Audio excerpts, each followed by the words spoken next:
Bienvenidos a esta oportunidad inmobiliaria. Se trata de una vivienda que, como veis, está en perfecto estado de conservación, lista para entrar a vivir. Nada más entrar, nos encontramos con un recibidor. Aquí tenemos el salón comedor. Es un salón bastante amplio, como podéis ver. Incluso hay una máquina de correr, una cinta. La vivienda es exterior en esta parte.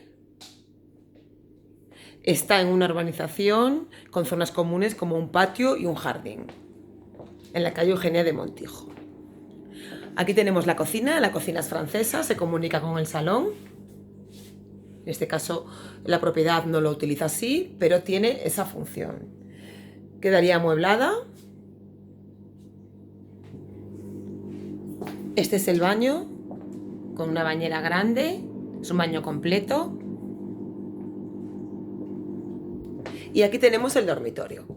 Es un dormitorio que da al patio, pero que tiene luz y con gran armario empotrado. Fijaos qué alto, los techos, tiene altillo y tenemos dos.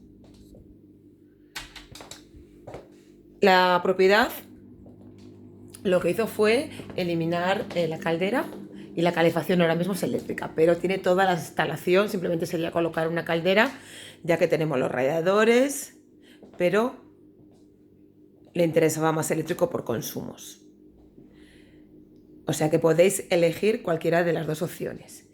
Y además, esta casa tiene el añadido de que tiene una plaza de garaje y un trastero incluidos en el precio, por lo que es una muy buena oportunidad tanto para vivir como para invertir. Venid a verla porque os va a gustar.